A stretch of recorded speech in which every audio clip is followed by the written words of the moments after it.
오늘은 그 정전 사요 중에서 자력양성을 함께 공부해 볼 건데요. 자력양성의 강령, 그다음에 과거 타력생활의 조목, 자력사로서 타력자에게 권장할 조목, 자력양성의 조목 이렇게 해가지고 자력양성이 이렇게 구성되어 있습니다. 전체적으로 그 제가 올려놓은 영상 혹시 보셨나요, 다들? 보시긴 하셨어요? 이 사요라고 하는 것이 우리 교리의 그런 위치가 어디냐, 사요가. 사유라고 사람들이 생각할 때는 이제 교리도를 기준으로 그 교리를 항상 이해하기 때문에 그러면은 사유는 사은을 거쳐서 사유로 가는 건가 이렇게 생각할 수 있거든요. 사은을 거쳐야만 사유로 간다. 그렇지는 않아요. 제가 볼 때는 뭘 거쳐서 가고 말고 하는 교리는 아니라고 보거든요. 그냥 사유는 사유대로 그냥 의미를 그냥 두시면 될 것 같아요. 그러니까 우리가 기본적으로 원불교의 신학문을 보면은 처처불상 사사불공이 이제 원불교의 모든 원불교의 결론이거든요. 처처불상 사사불공이. 그게 처처사사의 그 범주에 해당되는 것이 이제 천지부모 동포 법률이 처처사사가 될 것이고 사유의 입장에서는 처처사사가 자령양성 지자본이 타자녀교육 공도자 숭배가 되는 거죠. 그러니까 천지부모 동포 법률 이것은 이제 어떻게 보면 천지부모 동포 법률이라고 하는 이 드러나 있는 어떤 존재들이잖아요. 이렇게 드러나 있는 천지가 이렇게 감각적으로 천지, 부모, 동포, 법률 경험 세계 속에 있는 거잖아요. 근데 조금 달리 보면은 자력양성, 지자본이 타자녀 교육, 공도자 숭배는 그런 게 아니라 약간 가치예요, 가치. 그 제목을 보면 아시겠지만 이 형태로 드러나 있는 존재가 아니에요. 그런 느낌 안 받으세요? 천지, 부모, 동포, 법률은 이렇게 존재로 이렇게 형태로 존재하는 그런 대상이에요, 대상. 분명하게 인식되는. 근데 자력양성 지자본이 타자녀 교육, 자력양성이라는 것을 딱 듣는 순간 이거는 가치에 관련된 거잖아요. 이렇게 형상으로 보이는 게 아니라 우리 내적인 가치에 자력양성, 지자본이 타자녀 교육, 공도자 숭배 이런 거잖아요. 그러니까는 어떻게 보면은 처처는 어떻게 보면 이것은 그냥 하나의 해석입니다. 꼭 이렇게 해석할 필요는 없어요. 처처는 천지부모 동포 법률이라면 사사는 자력양성, 지자본이 타자녀 교육, 공도자 숭배일 수도 있어요. 어디에도 그렇게 나와 있는 건 아니에요. 무슨 말인지 이해되시나요? 제 말이? 이해되시나요? 고개 한번 끄덕여 보시죠. 이해가 안 되시면 옆으로 저으시고. 그러니까 처처라고 하면 천지부모 동포 법률은 우리가 이제 그 공간적으로 딱 대상으로 이렇게 인식이 되는 대상으로 존재한다면 자력 양성, 지자본이 타자녀 교육, 공도자 숭배. 이건 딱 제목만 들었어도 이 가치다, 이 가치. 어떤 특정한 가치를 지향하는 거예요. 이것은 우리가 이렇게 공간적으로 딱 대하는 어떠한 그런 이렇게 맞아 떨어지진 않아요.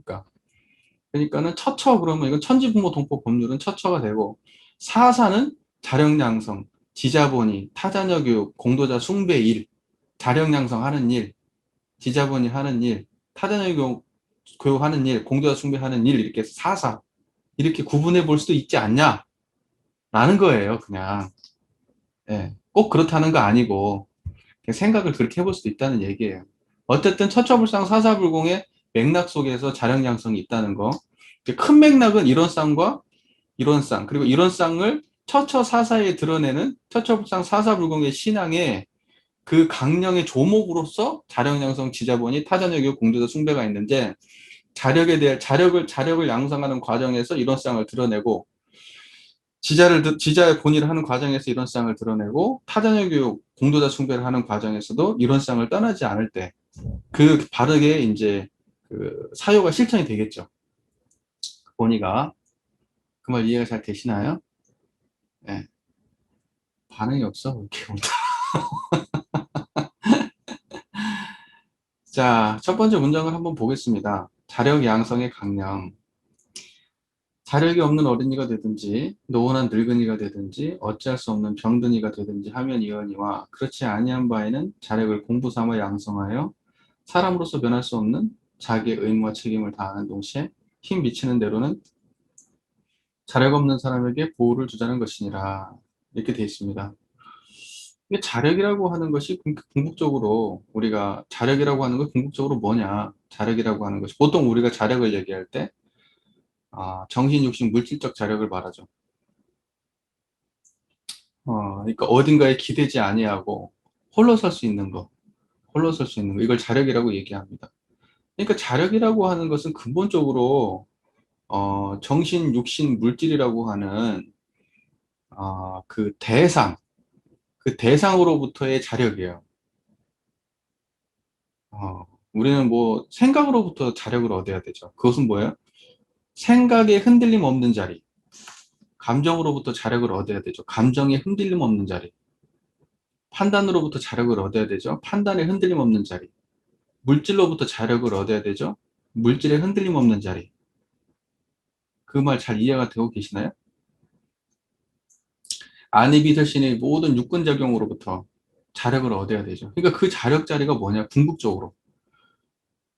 우리가 그 궁극적으로 그러니까 우리가 자력 양성을 하는데 진짜 자력을 가지고 자력 양성을 하는 거거든요. 자력이 없어서 자력을 양성한다. 이런 관점도 있지만, 원래 자력을 가지고 자력을 양성하는 거예요. 그러니까 우리가 정신 수양한다 할 때, 수양을 해서 정신을 만드는 게 아니라, 온전한 정신을 가지고 정신 수양을 하는 것처럼, 자력을 양성한다고 할 때, 그 자력은 이미 갖추어진 자력을 가지고 양성하는 거예요. 그 말 이해가 되세요? 그 말이? 그러니까는 궁극적으로 자력 양성은 뭐냐? 이런 쌍짜리예요. 이런 쌍짜리. 이런 쌍짜리가 드러나야 그게 자력 양성이 되는 거죠. 왜? 원만한 자력은 어디에 갖춰져 있냐? 이런 쌍짜리만이 자력이에요. 나머지는 다 기대서 있는 거예요. 물질도 기대 있고, 정신적으로도 사람들 전부 다 기대 있고, 그다음에 생각, 판단, 기억 다 기대 있고, 그렇잖아요. 다 의지에서 존재해. 인과보응의 세계는 다 의지에서 존재하는 거예요. 홀로 서 있는 인과보응의 세계는 없는 거예요. 없어요. 그렇잖아. 육신도 다 기대서 서 있고, 다 기대서 서 있는데, 이 자력자리라고 다리 말해서 이런 쌍자리는 그 자리는 홀로 서 있는 자리예요. 홀로 서 있는 자리. 그러니까 이 자리를 근원해서 모든 자력을 양성하는데 이 흔들림 없는 이 자력의 이런 쌍의 자력 자리의 근원에서 우리의 정신도 정신적 자력을 확립하고 이 이런 쌍자리의 행각에서 생각의 자리, 감정의 자리, 자력, 그 다음에 물질적 자력, 그 다음에 육체적 자력을 이 이런 쌍의 자력 자리에 의지해서 양성하는 겁니다. 그러니까는 자력은 원래 갖추어진 것이고 그래야 되지 갖추어지지 않은 것을 노력해서 자력을 만드는 게 아니에요. 제발 잘 이해가 되고 계신가요? 네.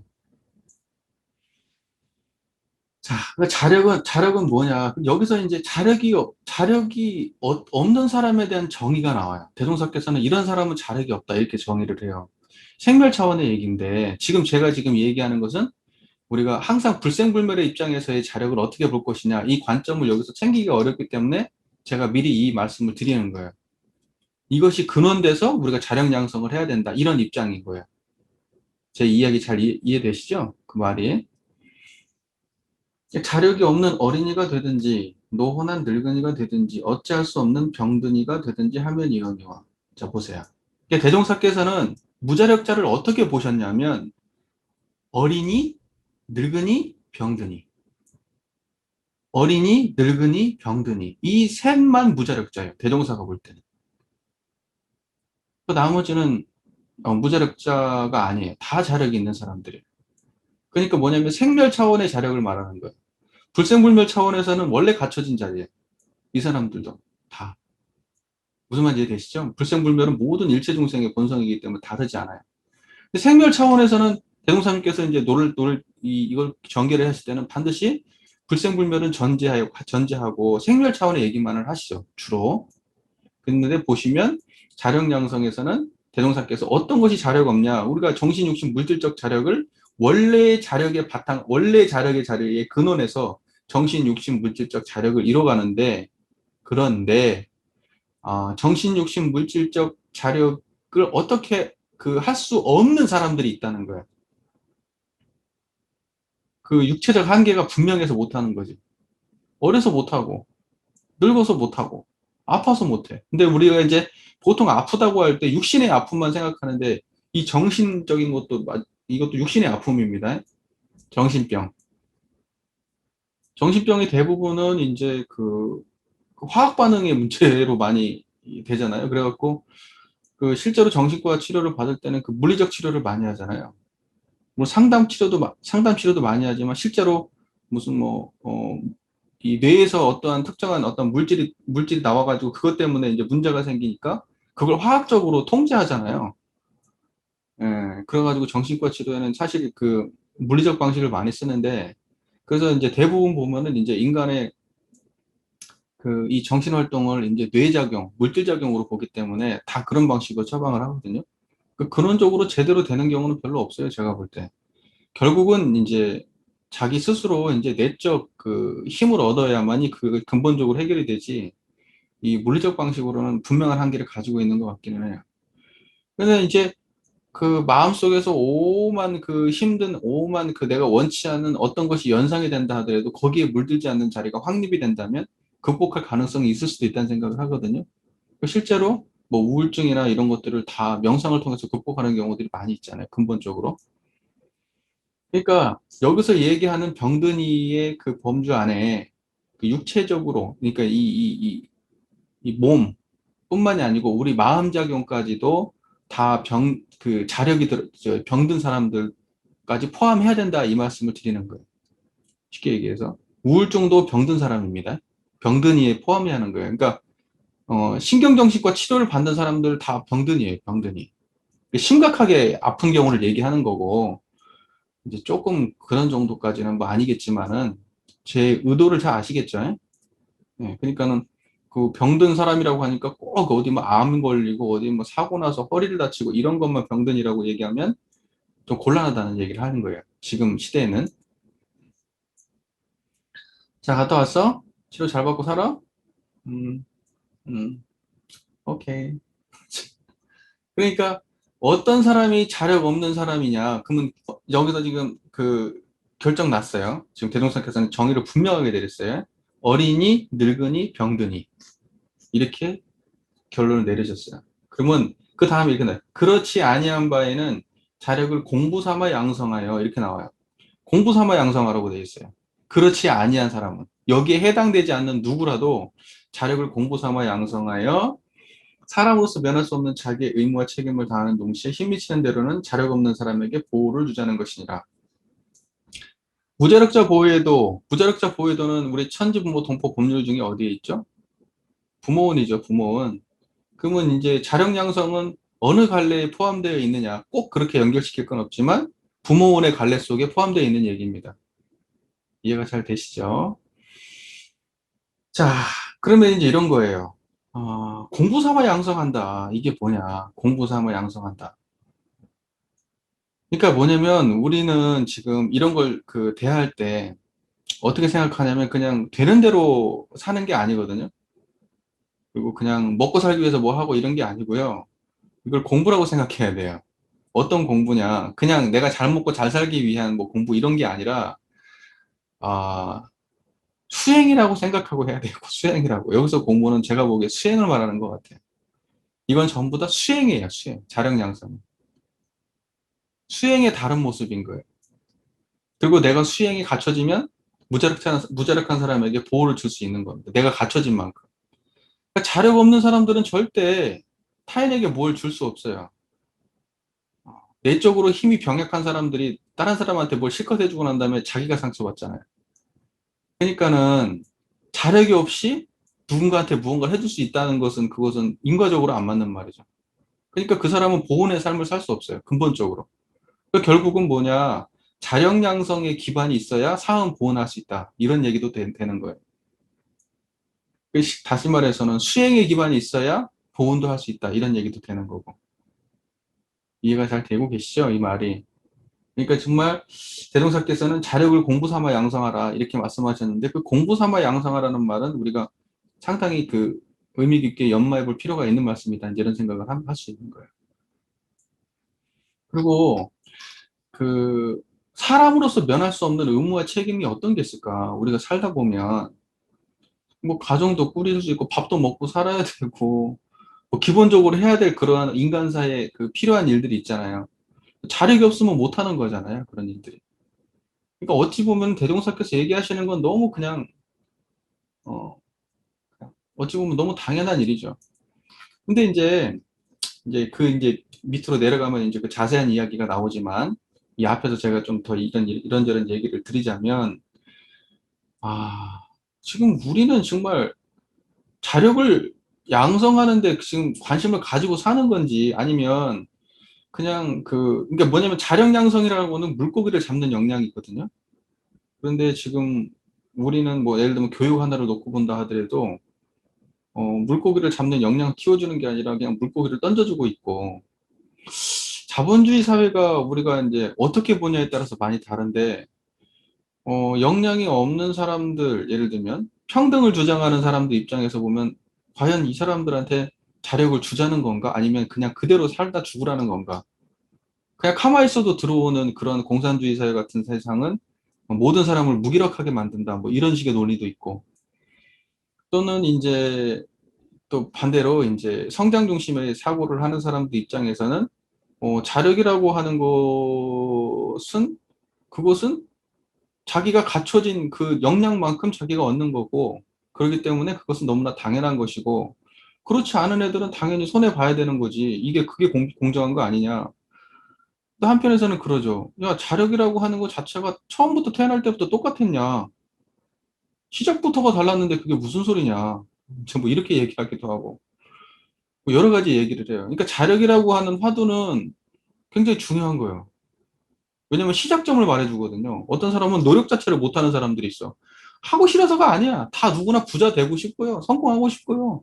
잘 먹고 잘 살고 싶고 좋은 집 얻고 싶어요. 근데 노력 자체가 안 돼, 이 사람은. 근데 어떤 애는 맘만 먹으면 노력이 돼. 그럼 우리는 그걸 보고 쟤는 노력한다. 얘는 노력을 안 한다. 이렇게 단순하게 얘기할 수 있냐. 시작점이 원래부터 달랐다는 거예요. 시작점이. 그렇기 때문에 뭐 여러 가지 논의를 할 수 있겠죠. 저는 지금 이제 이러한 그 자력이 우리 사회에서 어떠한 입장으로 이해가 돼야 될지 지금 그 얘기를 하고 싶은 거예요. 근원적으로는 뭐냐면 물리적으로는 다 달라. 모든 사람들이. 그러니까 동일선상에서의 출발점은 없는 거예요, 원래. 시작부터 모든 인간들이. 제가 지금 이건 이제 단지 경제적 관점에서만 지금 얘기하고 있는 겁니다. 물리적으로는 하여튼 모두가 달라요. 그러니까 자력은 모든 인간들이 같은 사람이 단 한 명도 없어요. 그런데 모든 인간들이 공이 갖춘 자력이 하나 있는데 그게 뭐냐면 이론상 자력. 이론상의 자리만 오직 자력이에요. 그거는 정말 평등하게 다 갖춘 자리예요.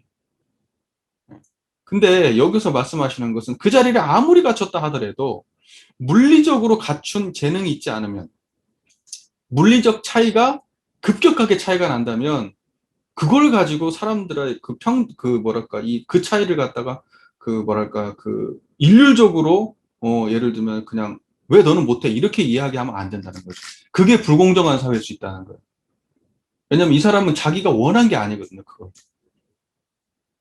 원한 게 아니거든요. 그냥 어쩌다 보니까 이 세상에 지금 살고 있는 이 순간에 우리 시대에 단지 그게 그냥 자기한테 맞아 떨어진 거예요. 그 재능이. 사람 고치는 재능이 지금은 돈벌이가 됐는데, 옛날에 어느 조선시대까지만 해도 그렇게까지는 아니었다. 예를 들면 음?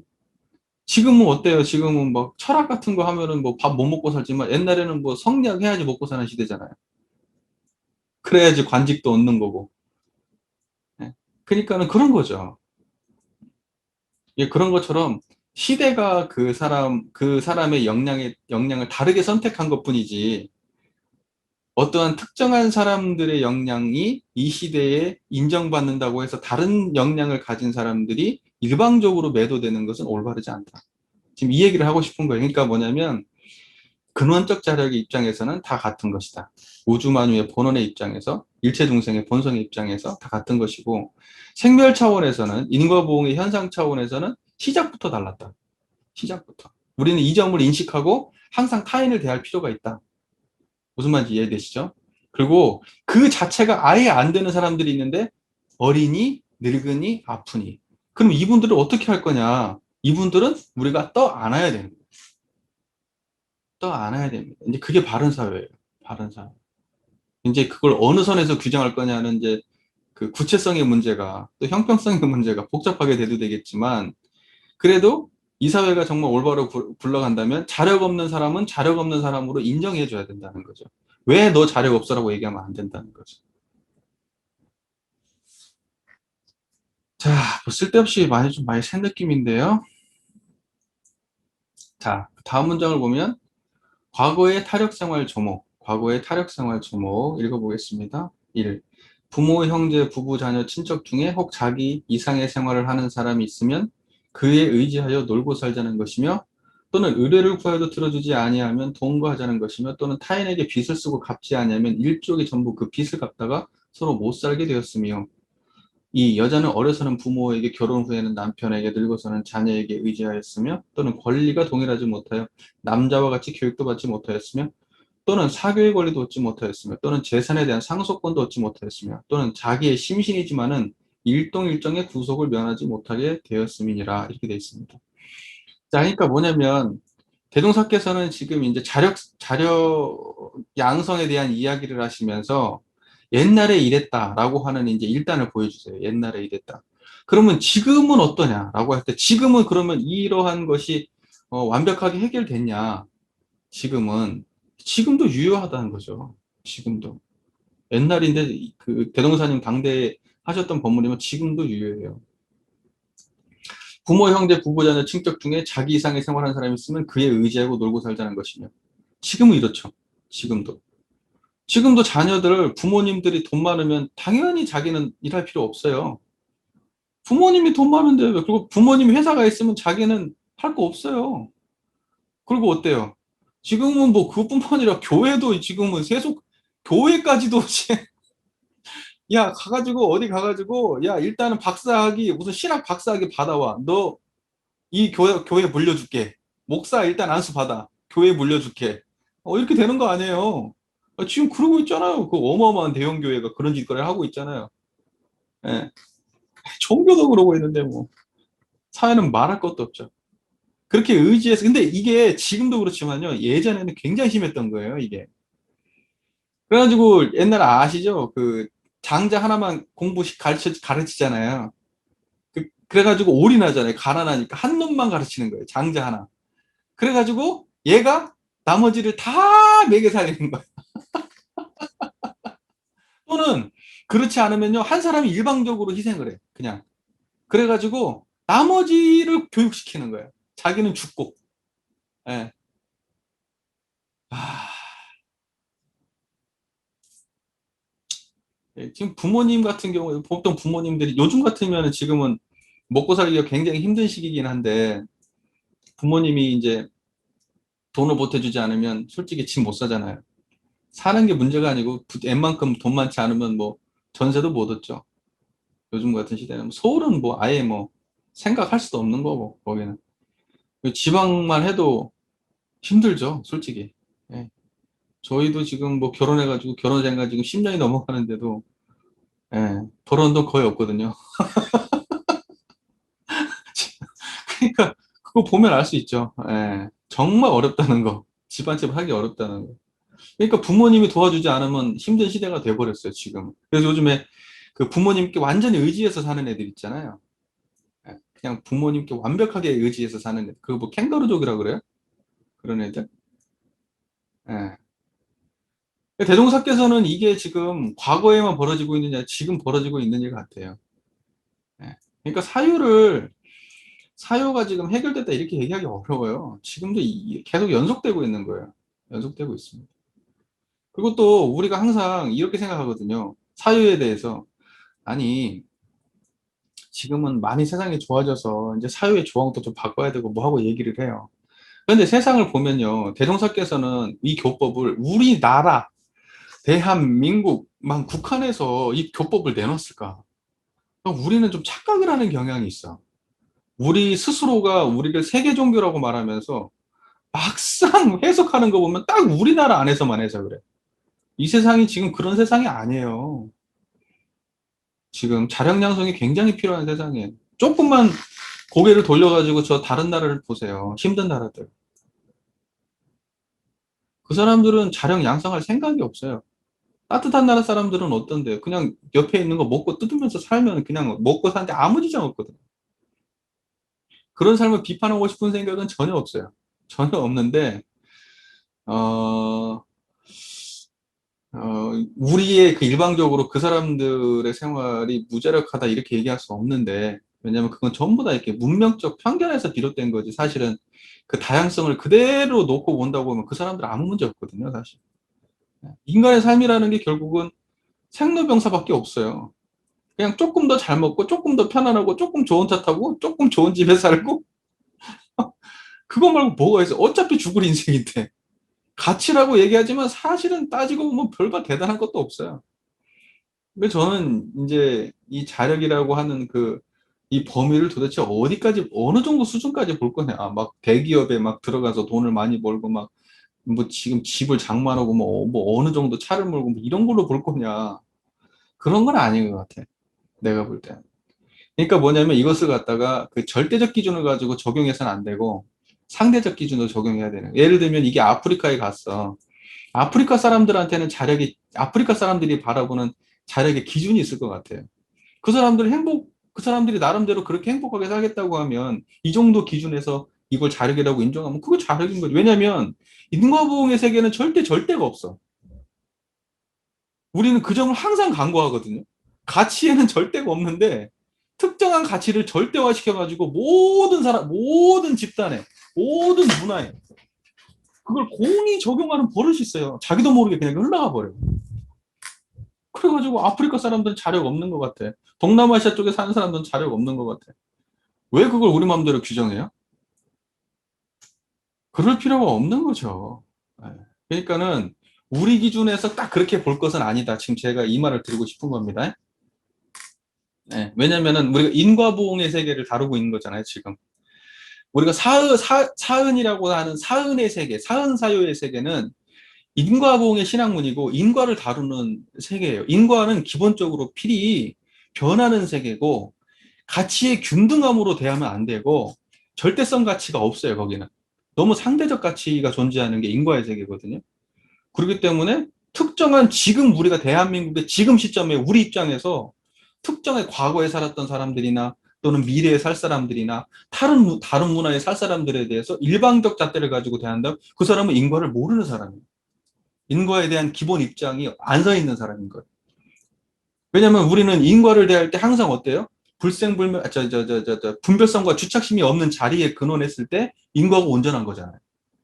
그러니까 이론상의 그 원래의 그 온전함에 근원할 때 있는 그대로 드러낼 때 그때만 인과가 온전한 거거든. 근데 항상 우리는 항상 편견에 흘러 있고 기울어져 있는 태도로 인과를 대해. 그러니까 세상이 항상 저쪽 사람들을 보면 저건 바꿔야 되고 저건 미개한 사람들이니까 우리가 바꿔야 되고 일본이 우리를 식민지 해가지고 근대화 시켰다고 지네들이 그딴 식으로 주장을 하는 것처럼 그건 지네들 생각이지. 걔네들이 뭐 서양 문명들이 이쪽으로 건너와가지고 동아시아 문명을 갖다가 어떻게 하고 막 지네들이 그냥 침략하고 침탈하고 해놓고서는 마치 문명을 전해준 것처럼 뭐 나쁘다 이렇게 얘기하고 싶지는 않아요. 그러나 절대적 가치가 존재하는 건 아니다. 절대적 가치는 인과보응의 세계에서는 절대적 가치가 없다. 오직 절대 가치는 불생불멸만 있다. 불생불멸만의 절대적 가치다. 네, 이 말씀을 꼭 드리고 싶은 겁니다. 성자는 여기에 굉장히 투철해요. 변화의 세계는 어디에도 머물지 않아요.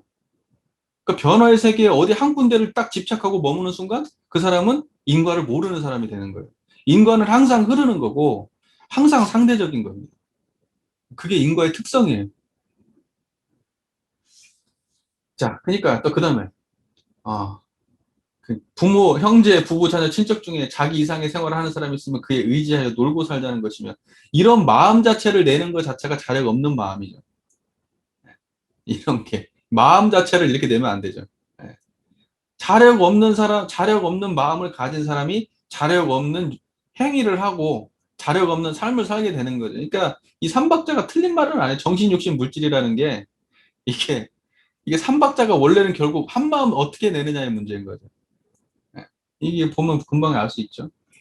또는 의뢰를 구하여도 들어주지 아니하면 동거하자는 것이며 동거하자는 것은 뭔가 이거? 같이 살자는 건가요? 그죠? 의뢰를 구하여도 들어주지 않으면 거기 들어가가지고 비비고 산다는 거죠. 예. 또는 타인에게 빚을 쓰고 갚지 아니하면 일족이 전부 그 빚을 갚다가 서로 못 살게 되며. 이제 이거 저거죠. 보증서고 이러는 거. 단편적으로. 예. 그러니까는 저는요, 이렇게 보증서는 문제도 예를 들면 가장이 혼자 결정하면은 그것은 굉장히 잘못된 거다 이렇게 보거든요. 왜냐면 가족 전체에 영향을 미치는 일을 왜 자기 혼자 결정을 해? 어,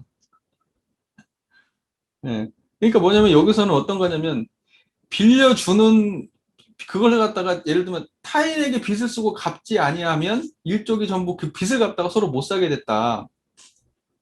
그러니까 뭐냐면 여기에서 우리가 자력을 어떻게 하면 읽게 되느냐, 자력을 어떻게 하면 읽게 되느냐, 지나치게 상황 판단 못하고 누군가의 큰 돈을 빌려줬다거나 뭐 이러면 자력을 잃게 되는 거죠. 여기 나와 있는 그대로 그렇게 되는 거죠. 그럼 우리는 그러니까 이 현실 생활에 그대로 이걸 적용할 필요가 있어요. 예, 우리 삶하고 그대로 떨어져 있지 않은 부분이거든요. 그리고 왜 타인의 돈을 빌려서 생활하려고 하는 거예요? 타인에 의지해서. 지가 웬만하면 해야지. 그거 빌렸으면 반드시 갚아야지. 그러니까 빌리고 안 갚는 것도 그게 그것이 그 타력 생활인 거예요. 빌리고 반드시 갚아야지. 무슨 말인지 이해되시죠? 그게 의탁해 사는 사람들은 빌리고 안 갚잖아요. 그래서 또 저쪽 가서 또 빌리고 이쪽 가서 또 빌리고. 예. 자, 그다음에 두 번째, 여자는 어려서는 부모에게, 결혼한 남편에게, 늙어서는 자녀에게 의지했으면 너무 적나라한 말씀이시죠. 그러니까 어, 남자와 같이 교육도 받지 못했고 사회 권리도 얻지 못했고 재산에 대한 상속권도 얻지 못했고 또는 자기 심심하지만 일동일정의 구속을 면하지 못하게 됐다.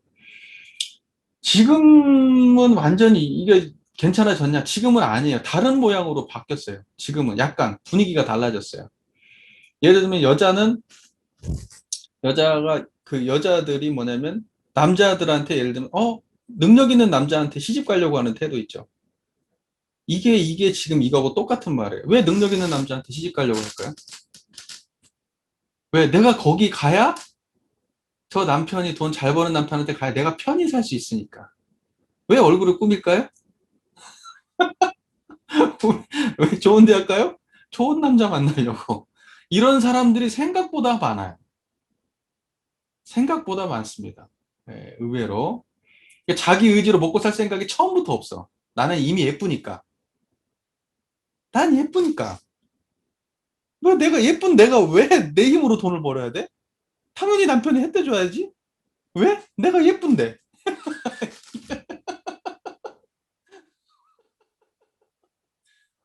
아니, 농담 아니에요, 진짜. 아, 진짜라니까요? 이런 골빈 애들이 많아요. 의외로 많습니다. 그러니까 뭐냐면, 남녀 권리가 동일해야 된다는 건 뭐냐면, 남자도 똑같이 벌고 여자도 똑같이 벌어서, 왜? 남녀가 똑같이 교육받으니까. 남녀가 똑같이 받으니까. 옛날에는 남자는 교육시키고 여자는 교육을 안 시켰어. 뭐 당연히 여자는 교육을 못 받았으니까 돈을 많이 못 벌어. 좋은 직업을 못 얻어가지고. 그러니까 남자한테 의지할 수밖에 없고 가사 같은 거 이런 거 하고 그냥 어 뭐 남자한테 모든 것을 경제적으로 예를 들면 완전히 의탁해서 사는 거잖아. 못 벗어나는 거잖아. 남편이 폭력적이라도 벗어날 수 있어요? 못 벗어나. 남편한테 사랑받지 못한다고 해서 벗어날 수 있어요? 못 벗어나. 왜? 자력이 없으니까. 그러니까 내가 자력이 없으면 의탁해야 되고 의탁하면 나는 완전히 그러면 자유 없는 삶을 살게 되는 거죠. 그러니까 왜 여자들이 스스로 자립적으로 해야 되는데 그런 식으로 하냐. 그렇게 하지 마라 이제 이거죠. 그러니까는 예쁜 여자들한테는 안 됐어. 예쁜 여자들은 그냥 돈 많은 남자한테 시집가서 잘 살면 되는데 대종사님 그렇게 하지 말라는 거거든 지금. 안 예쁜 애들은 무조건 열심히 돈 벌어야 돼. 일단 왜? 돈 많은 놈 만날 확률이 없거든. 돈 많은 놈 만날 확률이 없어. 어. 일단 돈을 많이 벌어야 돼. 자기가 생활력이 없으면 시집 가기도 어려워. 자, 내가 약간 좀 외모 비하적인 얘기를 했는데, 지금 우리 세태가 이렇게 저질이라고. 우리 세태가. 이렇게 저질이라고요. TV에 나와서도 맨날 외모 얘기는 했었고, 지금. 코미디 프로 봐도요, 막 외모 가지고 장난치고 앉아있고. 저질이지. 정말. 근데 여기에 나와 있는 조목을 보면요.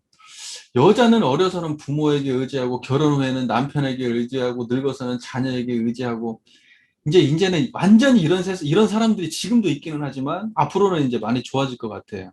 앞으로는. 오히려 지금은요, 자녀가 부모에게 의지하지. 자녀가 부모한테 의지해서 문제지.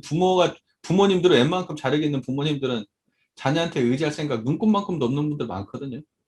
근데 시골 같은 데서 올인해가지고 자녀한테 모든 전 재산을 팔아가지고 자녀 하나 키운 분들은 그 인생 어떡할 거야. 근데 얘가 잘 됐냐? 잘 못 돼요. 그렇게 키운 놈들 치고 잘 되는 거 보기 어려워. 또 그렇게 해가지고 잘 된 애들 치고 부모 섬기는 애들이 없어. 그게 참, 이 인생이라는 게 그렇게 참 코미디 같은 거예요. 그러니까 부모가 도가 없으면은요, 자녀를 망치는 겁니다. 자식도 망치는 거고, 자기 스스로도 망치는 거고, 자녀도 망쳐요. 제가 보면. 그런 경우 많이 보죠. 자, 그 다음에 교육 문제. 교육 문제는 지금 이제 뭐, 제가 보기에 교육 문제는 우리나라만 놓고 본다 그러면 이미 평등이 구현됐다고 볼 수 있을 것 같아요.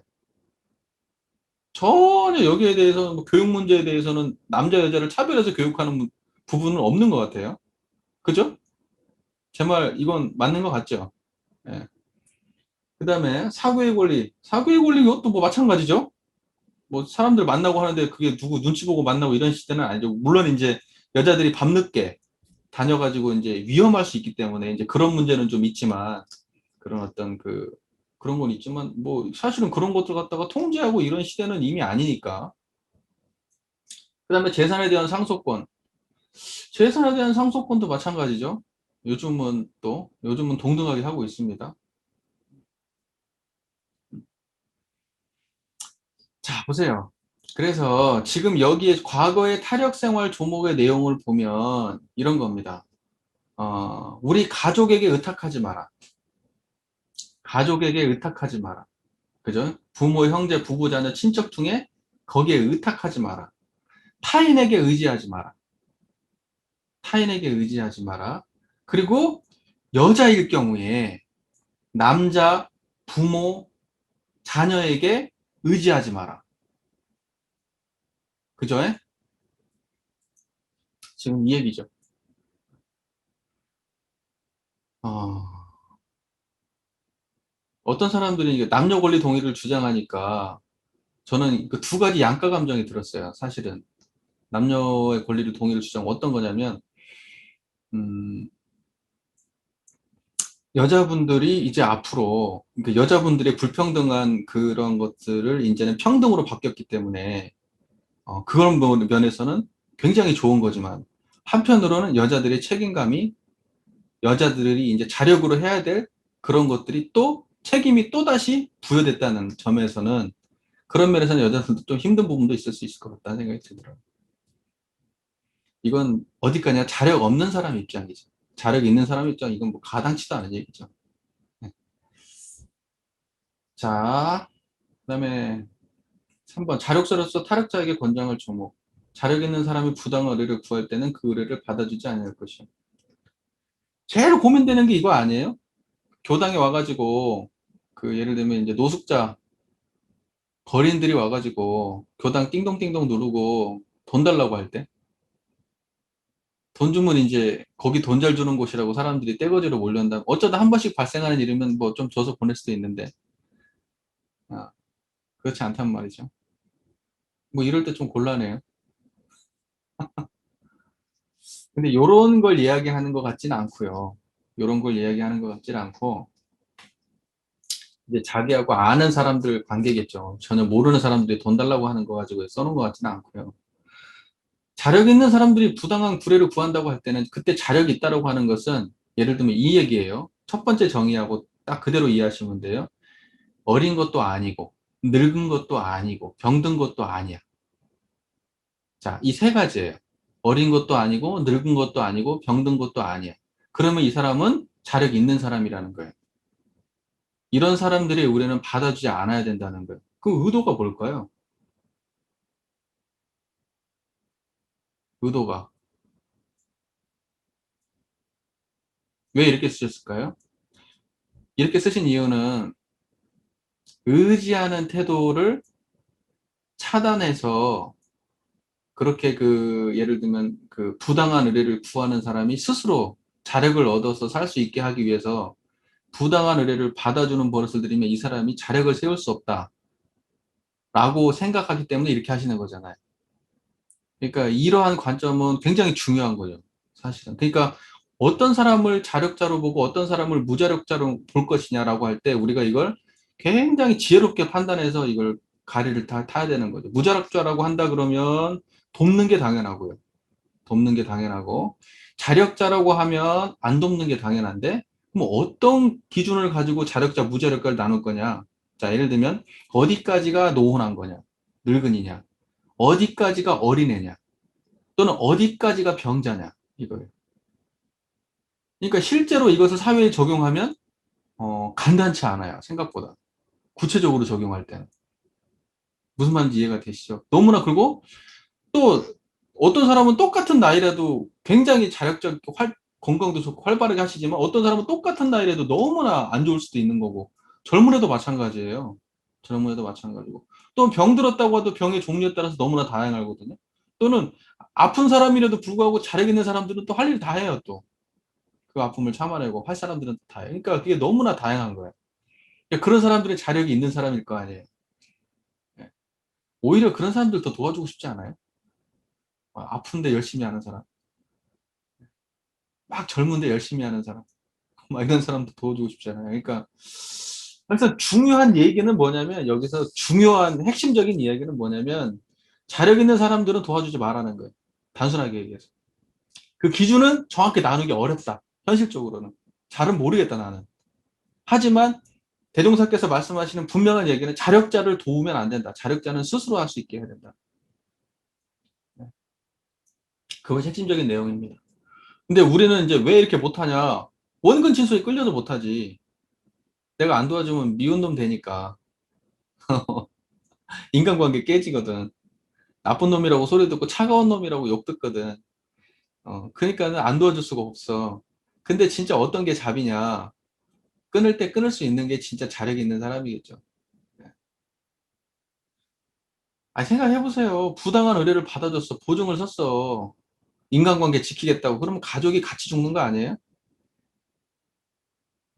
그 사실은 뭐냐면 진짜 이런 판단의 경계에 섰을 때, 진짜 어떤 게 진짜 자력이 그 바른 판단인지는, 그것은 정말 경험을 통해서 자기의 지혜 역량만큼 아는 것 같아. 딱 선을 그어서 말은 못 하겠네. 그죠?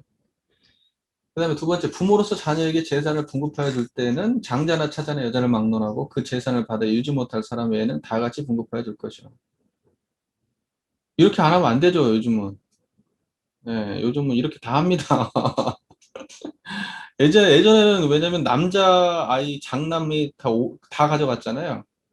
왜 그랬냐면 이제 제사 지내는 풍습 때문에 그렇잖아요. 장자가 제사를 지내거든요. 장자가. 그러니까는 자기의 재산을 장자한테 물려줘요. 그런데 이제는 아니죠. 근데 문제는 뭐냐면, 그러면 똑같이 분급해주면 똑같이 제사를 지내야 될 거 아니야. 그러면 의무와 책임도 똑같이 해야 될 거 아니야. 근데 이놈의 인간들이 가져가기는 똑같이 가져야 하고 책임은 장자한테 미룬다? 이게 진짜 코미디 같은 일이야. 무조건 다 내놔. 그래놓고 결국은 엄마는 그랬는데 네가 모셔. 네가 장자니까. 돈은 똑같이 다 내놔. 이렇게 되는. 아니, 제가 이런 거 보기 때문에 하는 말이에요. 예, 이런 경우 자주 보거든요. 예. 중요한 얘기가 뒤쪽에 나와 있어요. 그 재산을 받아 유지 못할 사람한테는 주지 말라는 거잖아요. 다 동등하게 나눠주는데 유지 못할 놈한테는 주지 마라. 이거 현명한 거죠. 뭐 일방적으로 자식이니까 똑같이 무조건 나눠준다? 이건 아니라는 거지. 자력이 없는 놈한테는 돈 주지 말라는 거예요. 예, 자력 없는 놈한테는.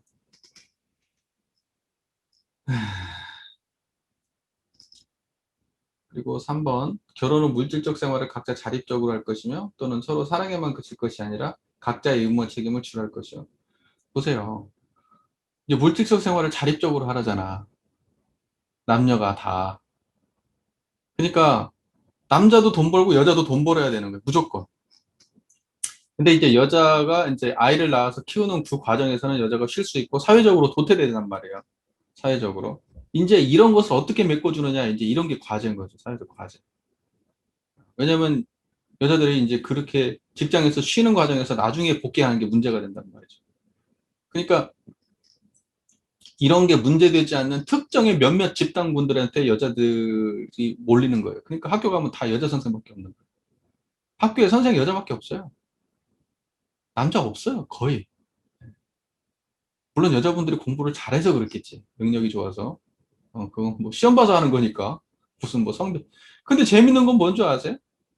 특정 집단에서는 남자, 여자를 갖다가 동등하게 뽑으라고 얘기해. 근데 여자가 많은 집단에서는 그렇게 안 해. 코미디 같지. 이게 동등하지 못한 태도예요. 무슨 말인지 이해되세요?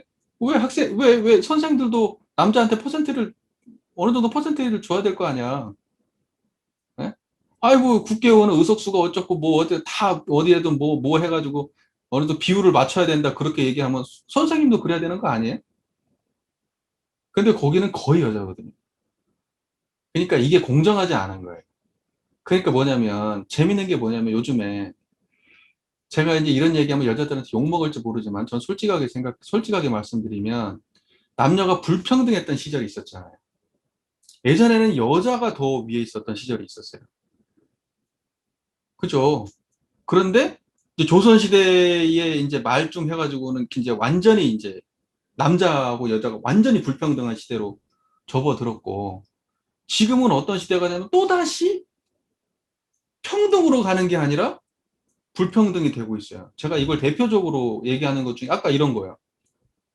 왜 특정한 집단에서는 여자를 뽑으라고 얘기하면서 특정한 집단에서 여자가 많은 집단에서는 왜 남자 비율을 가져가려고 얘기하지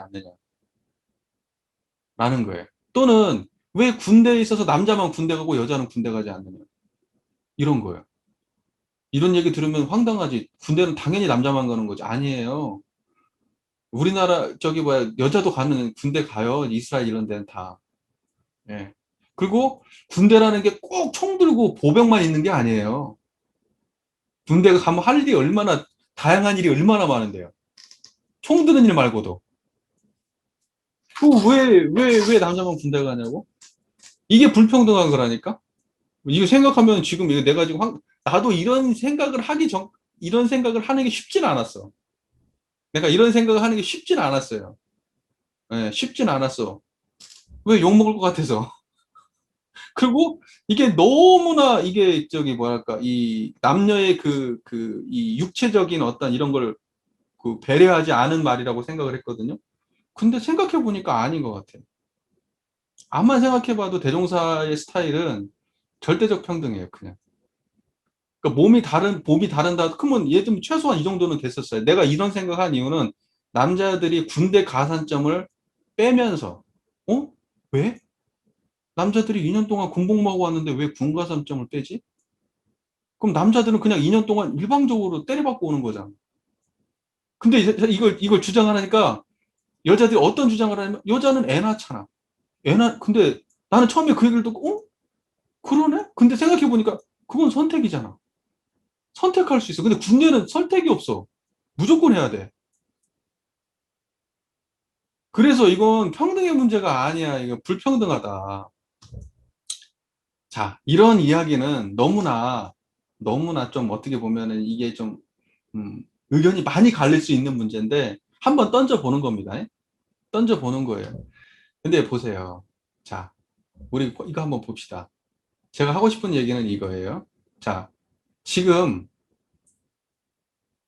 남자예요, 여자예요? 남자예요, 여자예요?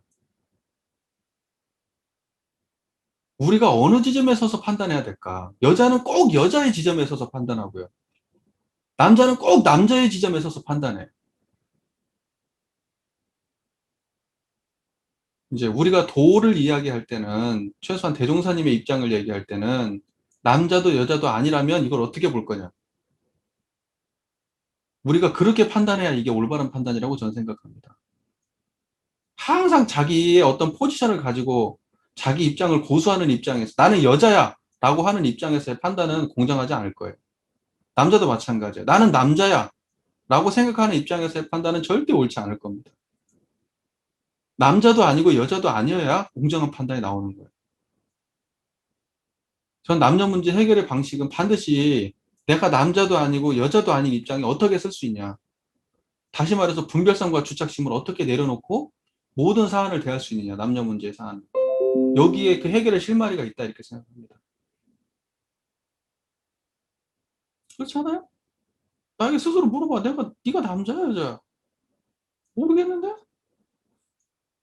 그게 되지 않고 어떻게 내가 공정함을 말할 수 있겠어요?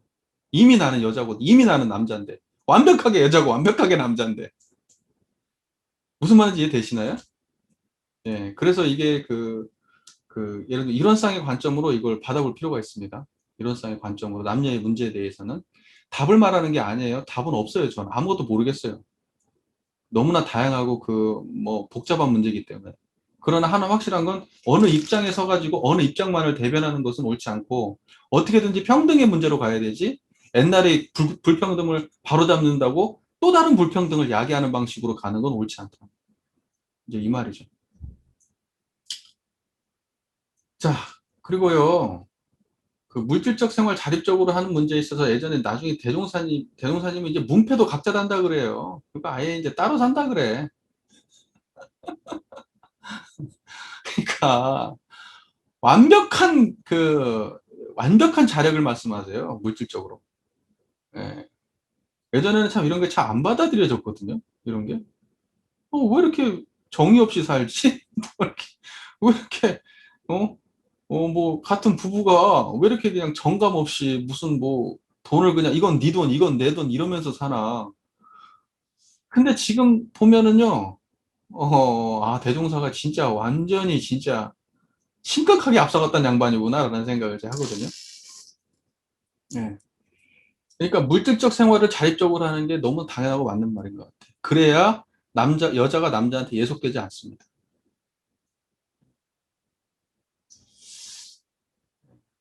자, 그 다음에 4. 기타 모든 일을 경우와 법에 따라 처대로 과거와 같이 남녀를 차별할 것이 아니라 일에 따라 대우할 것이니라. 예. 뭐더 얘기할 거 없죠. 예. 차별하지 말고 그 사람의 능력에 따라서, 일에 따라서 대우해라. 우리 교단에서는 어떤가요? 남녀 차별 없나요? 일에 따라 대우하나요? 네. 일에 따라 대우한다는 건 정말 그 사람의 내적으로 공정함이 있어야지 그게 되는 거거든요. 대부분 보면 원근 친서에 끌려요. 특정한 성별의 호불호에 갈리고 그렇습니다. 지금 우리 사회가 좀 그렇죠. 우리가 보이지 않는 그 유리천장이라는 게 존재한다고 얘기하잖아요. 보이진 않아. 근데 뭔가 있어. 안 올라가죠?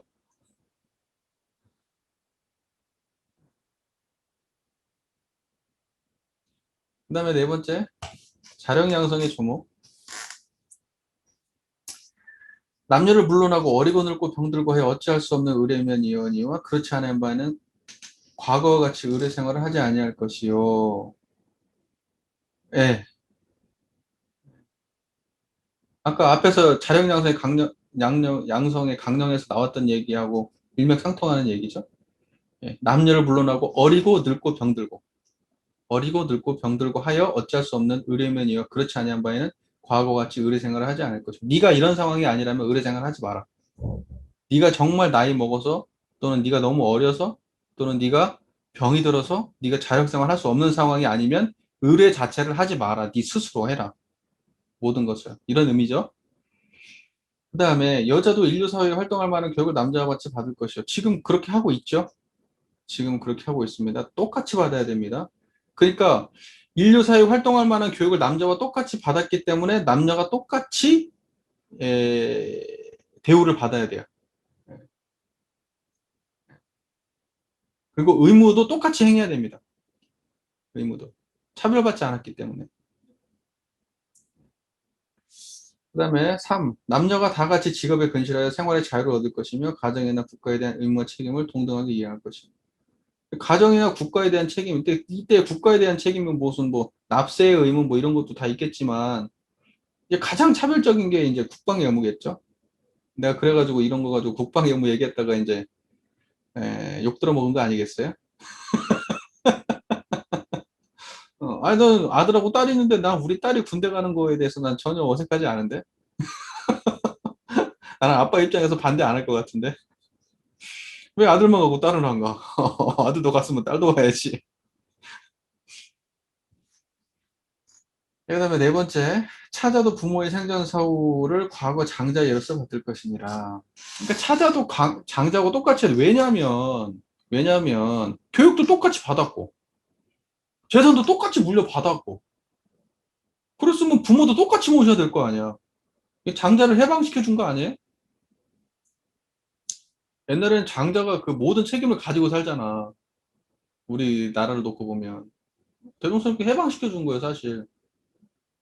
네 혼자 모든 독박 써가지고 모든 집안의 역량이 너한테만 가게 하지도 말고 그리고 모든 그 나중에 이후에 모든 책임도 네 혼자 지지 마라.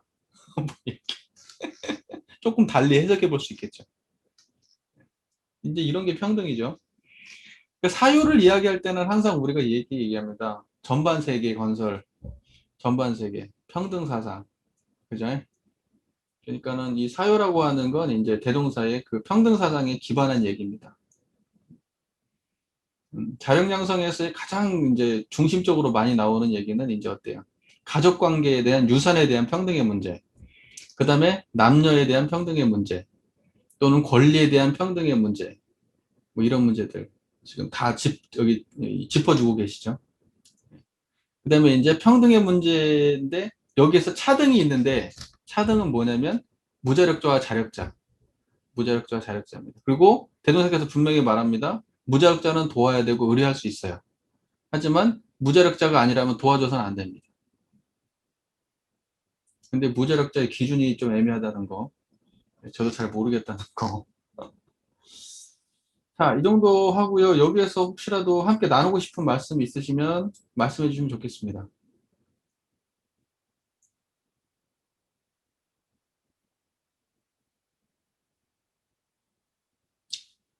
없으신가요?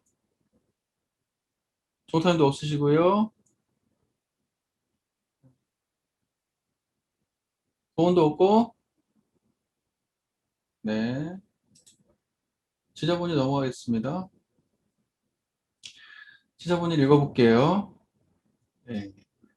지저분이. 지자는 우자를 가르치고 우자는 지자에게 배우는 것이 원칙적으로 당연한 일이니 어떠한 처지가 있든지 배울 것을 구할 때에는 불합리한 차별제도에 끌릴 것이 아니라 오직 구하는 사람의 목적만 다르자는 것이니라. 그러니까 지자본의 내용에 보면은 이제 굉장히 중요한 내용이 나오는데, 자, 보세요.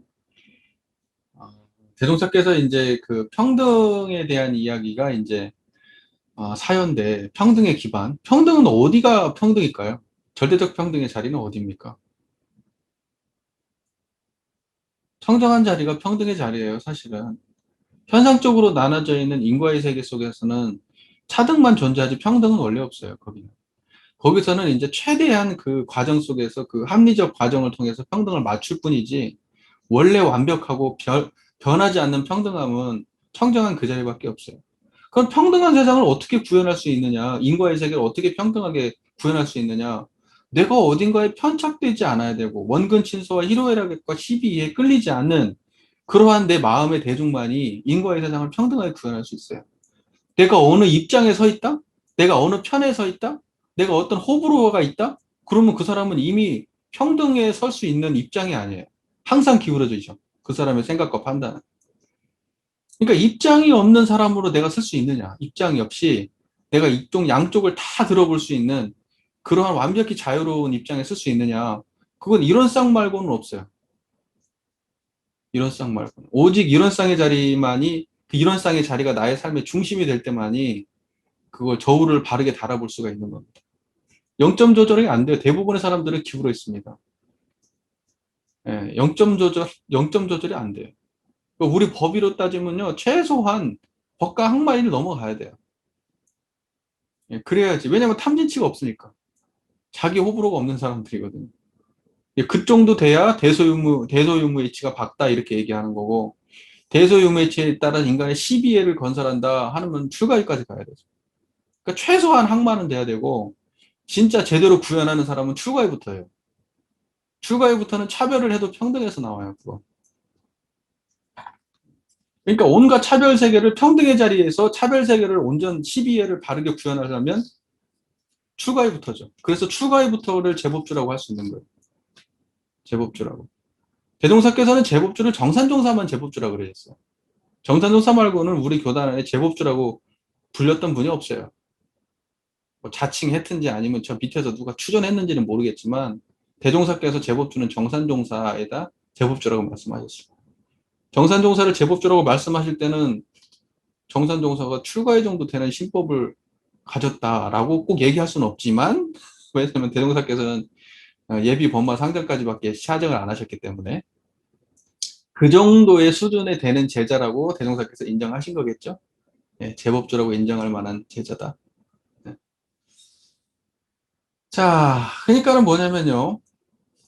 지자는 우자를 가르치고 우자는 지자에게 배우는 게 원칙적으로 당연한 일이다고 이 말씀을 하실 때의 대종사님의 입장을 보세요. 대종사는 뭐예요? 지자도 아니고 우자도 아니어야 돼. 당신이 지자면 지자거나 우자면 이런 말씀 안 나와요. 자기가 지자도 아니고 우자도 아닌 입장에 서야 지자가 앞에 서야 된다. 이렇게 얘기할 수 있는 겁니다. 무슨 말인지 이해되세요? 네. 어떠한 처지에 있든지 배울 걸 구할 때는 불합리한 차별대에 끌릴 것이 아니라 오직 구하는 사람의 목적만 다르자. 불합리한 차별제도가 끌리지 말고 불합리한 차별제도에 끌리지 않으려면 어떻게 해야 끌리지 않을까요? 네. 이런 쌍자리에 의지해야 될 거 아니에요. 이런 쌍자리에 의지하죠. 이런 쌍자리에 의지해야 불합리한 차별제도에 안 끌릴 거 아닙니까? 그러니까 자기 포지션에 대한 설정을 갖다가 나는 예를 들면 나는 쌍놈이야. 나는 양반이야. 나는 가진 놈이야. 나는 못 가진 놈이야. 나는 여자야, 남자야. 나는 나이 먹어. 나는 나이가 많아. 아니, 나이가 어려. 또는 나는 어떤, 백인이야. 나는 뭐 흑인이야. 뭐. 그러한 자기 포지션에 대한 분별 주착심이 없어야 될 거 아니에요. 그래야 거기에 끌리지 않을 거 아닙니까? 그러니까 나도 거기에 끌리지 않아야 되고, 내 스스로도 그래야 되고, 내가 또 누군가를 대할 때도 그래야 돼. 자기 자신도 자기를 그렇게 편견 없이 자기 스스로를 바라봐야 되고, 그 편견 없음으로 또 타인도 그렇게 대해야 되는 거죠. 예, 이게 지저분이어서 중요한 얘기죠. 그러니까 이제 두 번째 보면 과거 불합리한 차별제도의 조목이 쭉 나오잖아요. 관상, 적서, 노소, 남녀, 종족의 차별. 이건 당시 대종사께서의 당대의 당신이 내 눈에 들어왔던 모습이겠죠. 그러면 솔직히 까놓고 얘기해서 좀 지금 차별 없어요? 이거 말고 다른 차별은 없을까?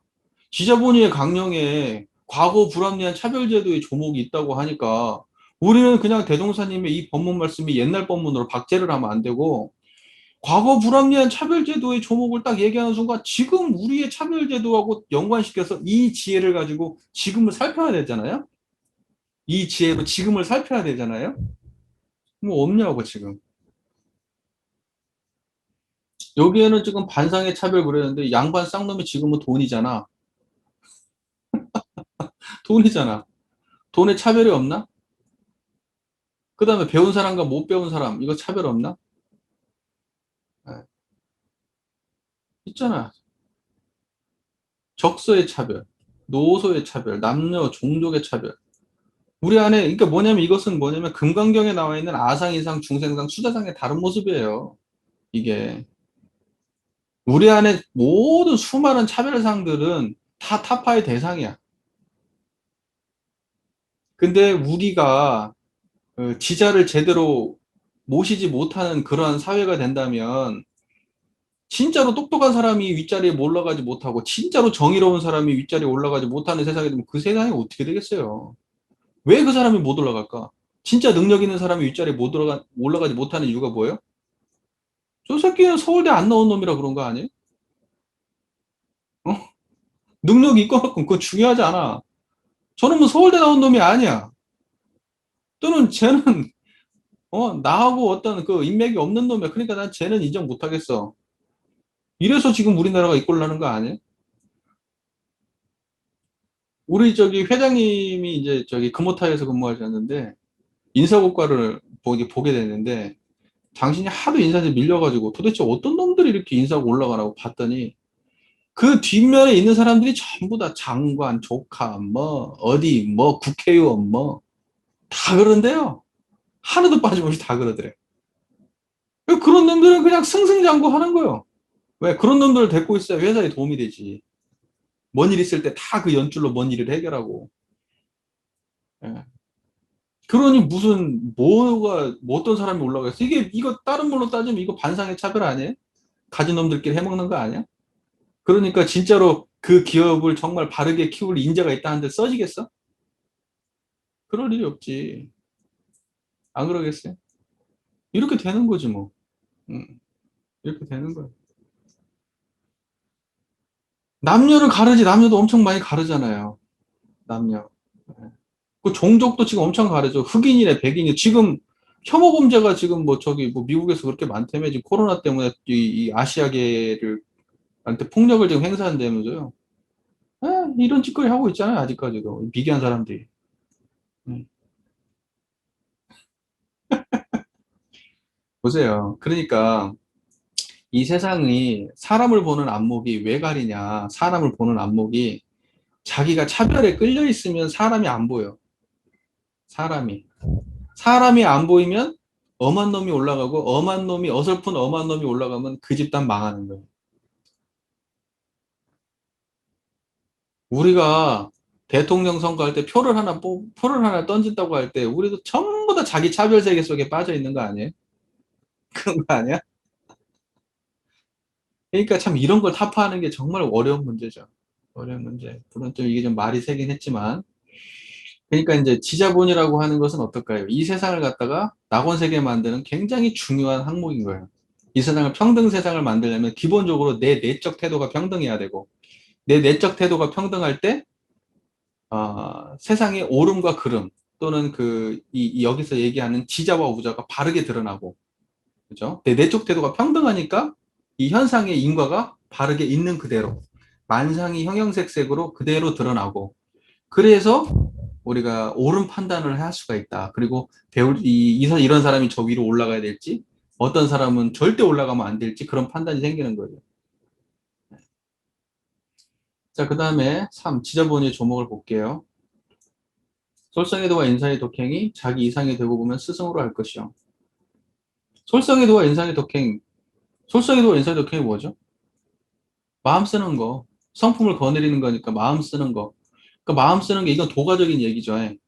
도가에서. 그러니까 도가 높으면 스승이라 이 말이죠.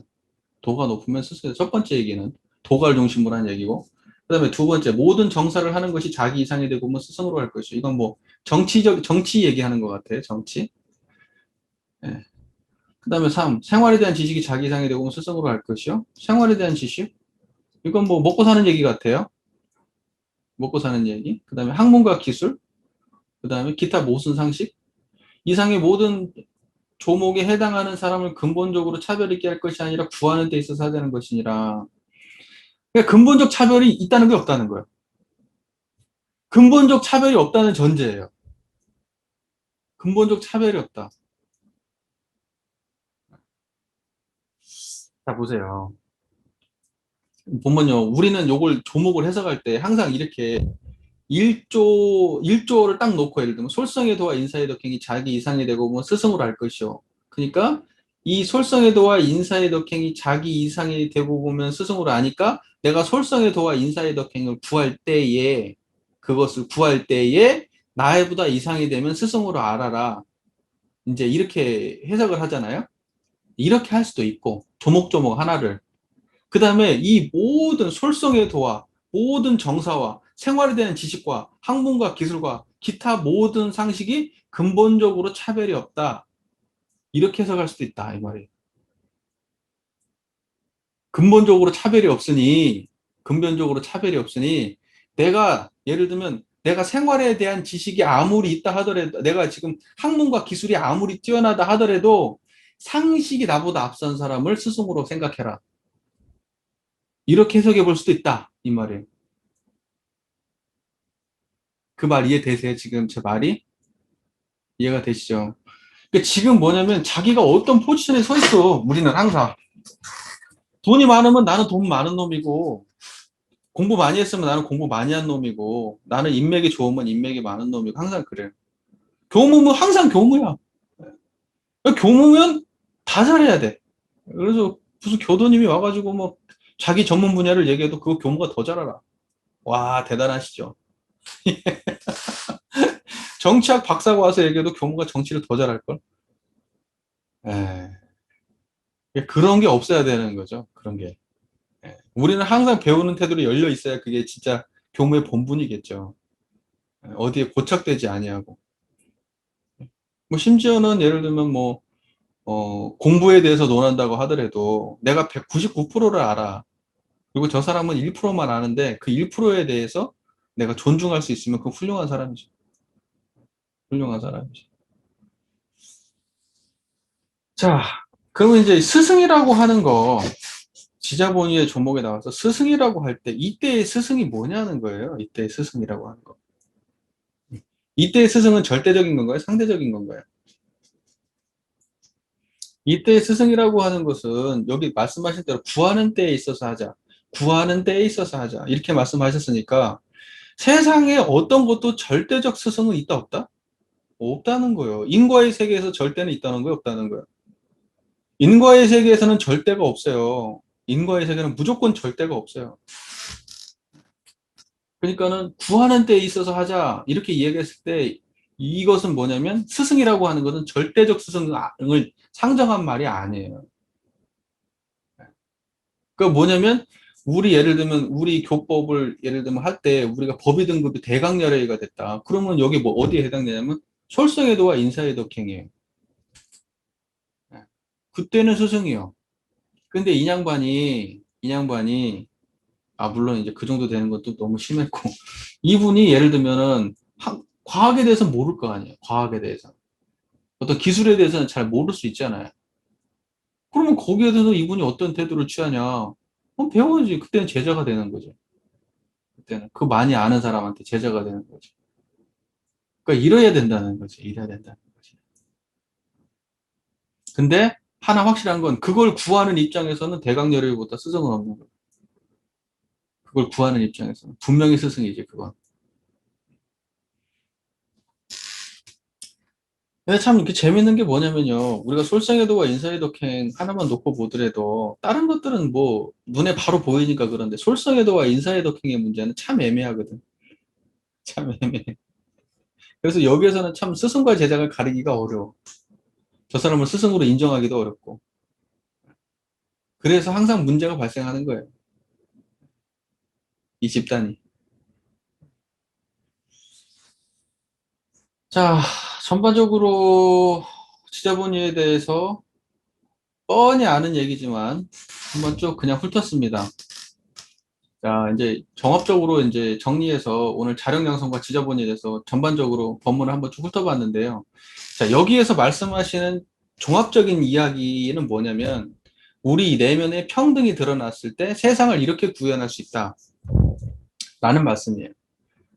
내가 평등의 자리에서 자력을 구하고 평등의 자리에 서서 내가 지자를 본의하는 태도를 가지고 살아야 된다. 이 말이죠.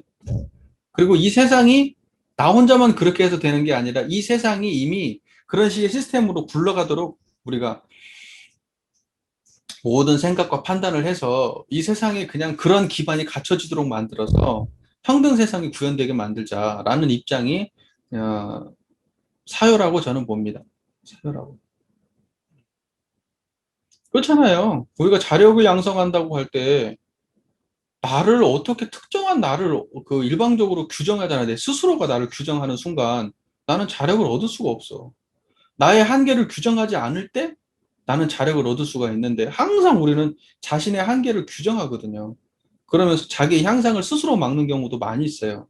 그러니까는 자력 양성 이 얘기만 들어도 그냥 뭐 신물이 날 수도 있는데 자기 자신이 내적으로 기본적으로 그런 것이 없는 자리가 드러났을 때 내가 어딘가 내가 부족하다는 생각 어, 어, 나는 그냥 이렇다는 그냥 어떤 자기 확신과 자기 결론에 붙잡히지 않는 내적 태도를 확립한다면 다시 말해서 이런 쌍의 자리를 신앙의 대상으로 모신다면 우리가 정신, 육신, 물질적으로 나를 한계 없이 끊임없이 자기를 성장하고 발전해 갈 수 있겠죠.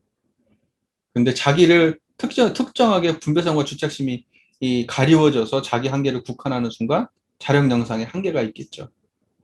그러니까 실제로 조금 더 나가면은 내가 어리다고 하더라도 내 안에서 또는 내가 나이가 좀 있다 하더라도 내가 좀 병들었다 하더라도 내 안에서 항상 거기에 국한되지 않는 나 자신 그걸 대면하고 살아야 되지 않나 생각해. 그랬을 때 내가 지금 그 육체적으로 갇힌 한계마저도 자력 안에서 어느 정도는 극복해 나가는 그런 떳떳한 삶을 살지 않을까 그런 생각 해보거든요. 그리고 뭐 예를 들면 지자본이 같은 경우는 어때요? 내 안에 진짜 불평등이 완전히 사라지지 않으면 세상을 바르게 볼 수 없다는 거잖아요. 어떤 게 옳고 그른지, 어떤 게 더 저기 뭐야 스승이고 어떤 사람이 배워야 될 사람이고 어떤 사람이 부족한 사람인지 내 안에서 평등함이 드러나지 않으면 그거 판단을 못 한다는 거잖아. 내가 그걸 판단을 못 하면은 내가 진짜 배워야 될 사람한테 배우지 못하는 경우도 발생하고 내가 가르쳐야 될 입장에 서야 되는데 내가 어? 가르쳐야 될 자기 포지션에 딱 자기 포지션을 모를 수도 있어요. 이 사람은 내가 가르쳐야 될 입장, 그럼 가르쳐야 되겠죠. 배워야 될 입장이다, 그럼 배워야 될 거고. 근데 그것도 안 되는 경우도 참 많아요. 자기 포지션에 대해서 너무 비하하게 너무 낮게 생각한다든지, 또는 너무 높게 생각한다든지. 이게 다 중도에 안 맞는 거죠. 왜 그럴까? 자기가 강해서 그럴까? 아니면 열등감이 강해서 그럴까? 그런 게 없어야 되겠죠. 그런 게 없어야 최대한 그래도 있는 대로 드러나지 않을까? 자기 모습이. 그리고 타인의 모습이. 그러니까 이 모든 거의 핵심은 뭐냐? 이런 쌍의 자리예요. 이런 쌍의 자리가 드러났을 때 이러한 모든 일을 대할 때 사사죠, 사사. 이러한 모든 일을 대할 때 불공을 할 수 있다 이 말이죠. 이런 쌍의 자리를 드러낼 때만. 자, 오늘은 여기까지 하고요. 나는 이게 어떤 것이 맞는지 확실히 잘 몰라. 그냥 나는 그냥 나의 의견을 얘기할 뿐이고 대종사가 계셨으면 어떤 판단을 했을지 나는 모르지 솔직히. 나는 모르는데 하나 확실한 건 대종사께서는 진짜 절대적 평등을 말씀하신 것 같아요. 그러니까는 그 절대적 평등이라는 게 상대적인 걸 무시하는 게 아니라 기본 태도, 입장, 입각지가 절대적인 거예요. 음, 그러니까 입각지가 절대적이고 그러면 기본적으로 어떤 거냐면 남자도 군대를 가니 여자도 군대를 가는데 그럼 남자하고 똑같은 방식으로 할 거냐? 음, 아니면 최소한 이거잖아. 남자한테 일정의 보상을 해주는 방식으로 평등을 맞 맞, 맞다고 생각해. 또는 여자하고 남자가 똑같이 군대를 입대했는데 여자는 예를 들면은 그 훈련병이 아니라 예를 들면 취사병이나 예를 들면은 뭐 다른 행정병이나 이런 쪽으로 한다든지 뭐 여자도 자기 이제 그 운전병을 한다든지 뭐 이럴 수 있잖아. 뭐 기계를 음, 다루는 쪽, 아주 막 되게 힘이 들거나 이런 걸 아는 쪽으로 여자도 솔직히 할 수도 있는 거란 말이야. 굳이 그 모든 것을 여자가 할 수 있는 그 여자가 가진 그 역량, 그 육체적 역량으로 할 수 있는 군대의 일이 굉장히 많은데 왜 굳이 여자는 다 안 가야 되냐? 이렇게 얘기하면 어떡할 거냐는 말이야. 그러니까는 기본적 입각지가 뭐냐는 얘기를 하는 거야, 내 말은. 그 판단은 이럴 수도 있고 저럴 수도 있고 이제 합의에 따라 다를 수 있는데 내가 왜 이걸 처음에 딱 문제 삼았냐면 남자들의 군 가산점을 미 하펀이라고 얘기가 나왔을 때 내가 그 생각을 한 거야. 하펀이 아니고 그걸 뭐라 그러지? 위헌이라고 판단이 났을 때. 남자 군 가산점 제도는 그 위헌이다. 또 그래서 너무 남자들, 그러면서 어떻게 됐어? 지금 뭐 다 여자들이 이제 딱 경쟁하면 남자가 게임이 안 되지. 안 주는구나. 왜냐면 남자들은 2년 동안 군대에서 썩다 나오는데 완벽하게 그 머리가 가장 팔팔하던 시기에 그냥 군대 가서 노가다만 뛰고 나오는데 여자분들은 열심히 그 팔팔한 머리 공부해가지고 들어가는데, 근데 문제는 뭐냐면, 시작은 여자가 높아. 근데 나중에는 여자가 그 이제 사회적으로 이제 그게 결혼하고 하는 뭐 그런 과정 속에서 여자들이 빠져나가고 남자들이 나중에는 이렇게 올라가게 돼. 이제 이런 게 문제야. 그러니까 이 나중에 이후에 그 불평등의 문제도 해결을 봐야 되고, 시작 단계에 있어서 남자들이 사회에 늦게 시작하고 하는 이런 모든 문제들. 그거 봐봐. 남자들 늦게 가가지고 나중에 어떤 문제가 발생해? 집은 남자 보고 해오라는 거 아니야.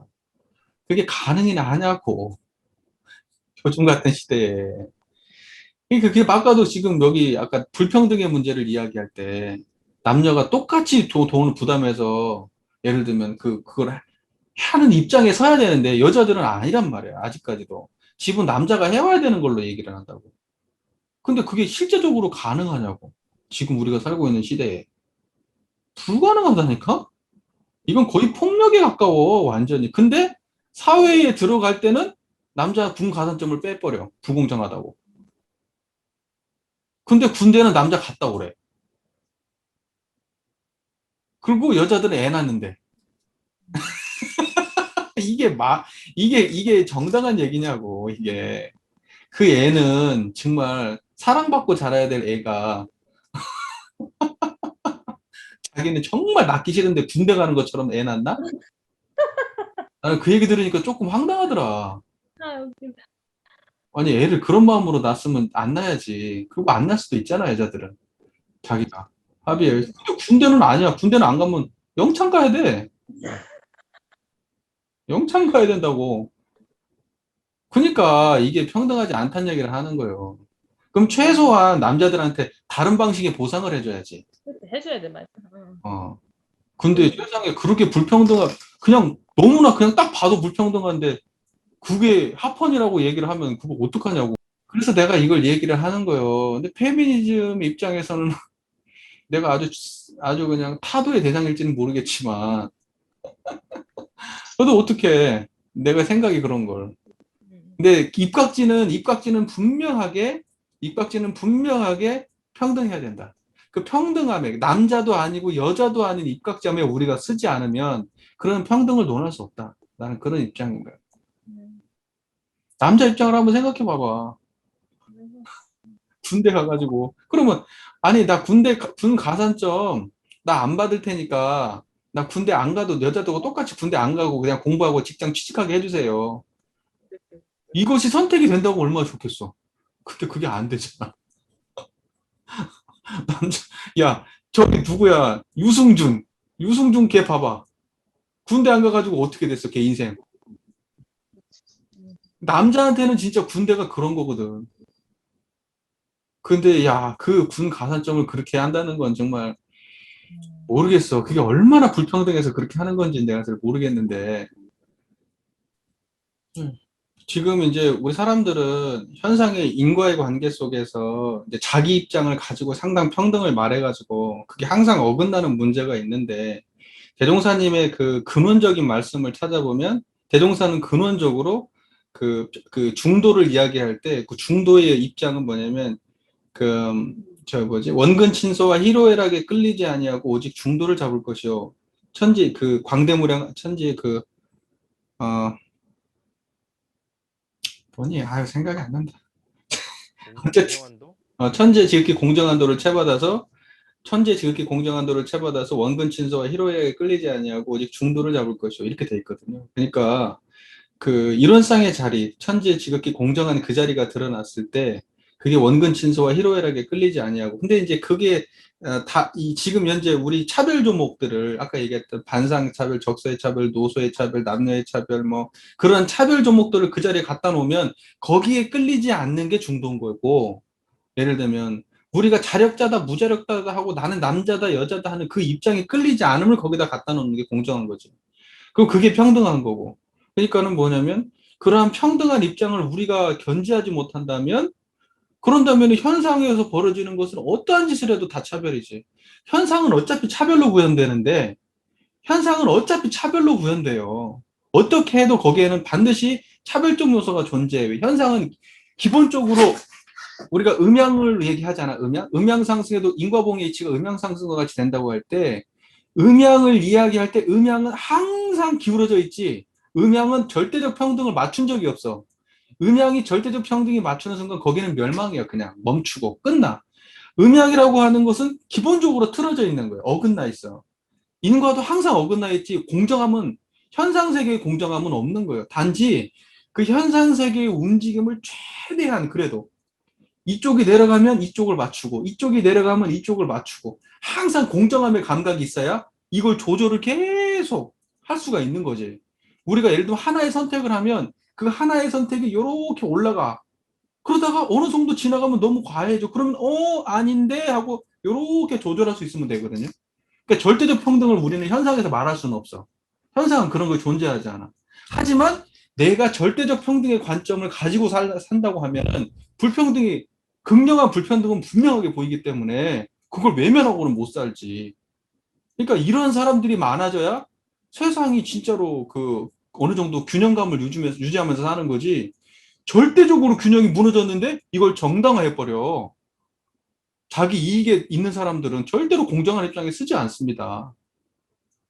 이 굉장히 중요한 내용이에요. 그러니까는 대종사께서는 사유의 정신을 이야기할 때는 반드시 그 밑에, 그 근저에 그냥 이론상의 전제야. 이론상의 전제라고. 중생과 구처를 동등하게 보셨잖아요. 일체 중생은 평등하게 보신단 말이에요. 부처와 중생마저도. 성과 속을 공정하게 보신다고. 무슨 말인지 이해가 되시죠? 세상 모든 것들은 산업공상을, 우리 저기 뭐야, 그 자리타, 산업공상을 평등하게 보시잖아.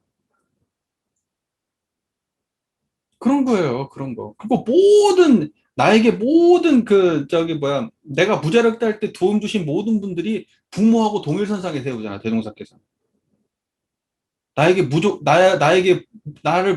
무자력할 때 도움을 줬던 그 모든 분들이 당신은 부모하고 동일선상에 놔. 그 다음에 법률은 뭐 개인, 가정, 사회, 국가, 세계를 갖다가 이루는 그 모든 법률이 사실은 뭐냐면 이 동일한 한 자리에서 이루어지는 거다. 이런 거예요. 이런 평등함이 구현될 때 개인, 가정, 사회, 국가, 세계가 전부 다 낙원 생활이 된다는 입장이단 말이에요. 대조사 입장은. 법률에서 나오잖아. 법률이 뭐야? 인도정의 공정한 법칙. 공정함은 뭐예요?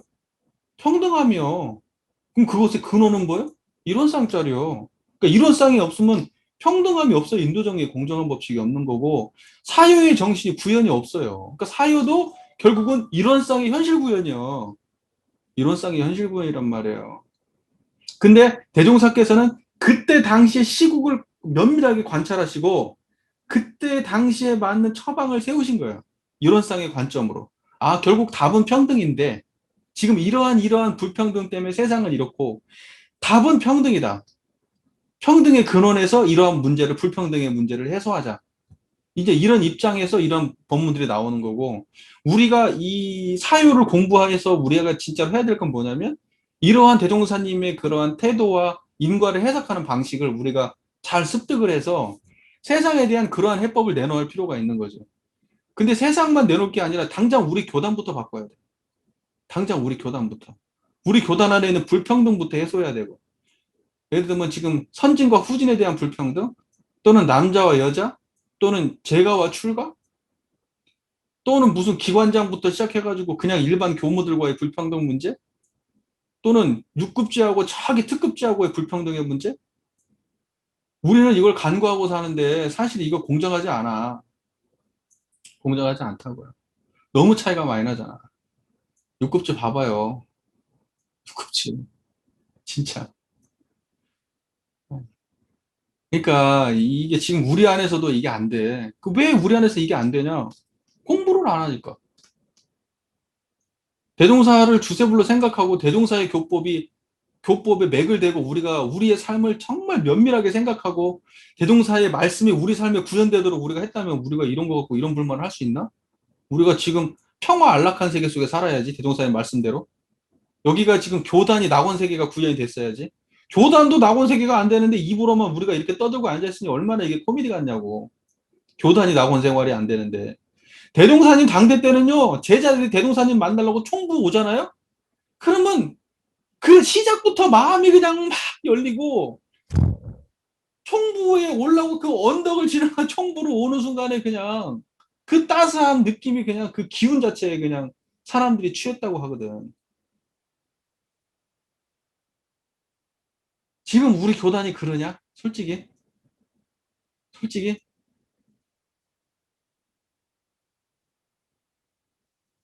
그러니까 지금 뭐냐? 법이 없어. 우리는 지금 법이 없는 시대에 살고 있다고. 법이 없는 시대를 살아. 사람들한테 정말 그 누가 와도 그냥 뭔 얘기를 들어도 야, 니네는 어떻게 대동사님 말씀을 그대로 구현하고 사니? 이런 얘기가 우리 안에 나오질 않을 거야. 어쩌면 그렇게 하나부터 열까지 사회에서 있는 모순을 그대로 가지고 있니? 니네 교단은. 어? 네가 주세 교단 맞니? 니네가 지금. 면밀하게 따져볼 일이지, 냉정하게. 아니야? 사회에서 있는 문제를 그대로 우리 교단에 대입하면 그대로라던데? 그리고 저 뭐야 우리 조선불교 혁신론에서 막 비판해가지고 이거 문제 있고 대노사님 하셨는데 거기에다가 불교에다가 원불교로 바꾸면 그대로 똑같다는데 어떡할 거야 이거. 그래놓고 잘한다고 박수치고 있잖아. 우리 지금 얼마나 잘하냐고 막 이제 앞으로 이 세기를 열어갈 거라고 난리치고 앉아있잖아 지금. 어. 정말 진짜 바보들의 행진이지 이게 바보들의 행진이 아니면 뭐냐고. 이게 그만할게. 미안해. 짜증나게 해서. 지금 이제 그 마음의 대중이 이제 그 지금 빨리 잡혀야 되는데요. 지금 원래 있는 그것을 잘 관찰해 보셔야 돼요. 지금 이거 지금 항상 드러나 있는 걸 관찰하셔야 돼요. 그래서 그거 빨리 잡으시지 않으면 이게 많이 늘어집니다. 빨리 확신하셨으면 좋겠어요. 지금 노력은 하고 계시겠지만 언제나 항상 있는 그 마음의 대중이 있거든요. 그걸 잡아야 됩니다. 그래야 그때부터 공부에 이제 입각한 거거든요. 그게 이제 뭐 사람들이 이렇게 공부를 하다가 처음부터 이제 그게 갑자기 탁 한순간에 원래 있는 건데 지금도 있는 거거든요. 지금도 있는 건데 그냥 스스로 모를 뿐인데 지금 있는 그것이 이해가 되는 순간 이거구나 이렇게 이해가 되면서 이제 그게 돼요. 원래 그러니까 그것이 없는 것이 있어지는 게 아니거든요. 불생불멸이라고 하는 것은 그냥 원래 계속 있었던 건데 인식이 안 됐던 거예요. 그게 그렇게. 그러니까 법문을 공부하다 보면은 원래 있었던 걸 인식해요. 이게 여기 있었구나. 이게 이거구나. 이렇게 인식이 돼요. 그렇게 인식이 되거든요. 그러니까 원래 없는 게 아니니까 그냥 내가 지금 이것을 인식하지 못하는 것뿐이에요. 이것이. 원래 없는 것을 자꾸 만들어내고 찾아내는 게 아니고 그냥 지금도 있는 거예요. 지금도 있는 거. 예.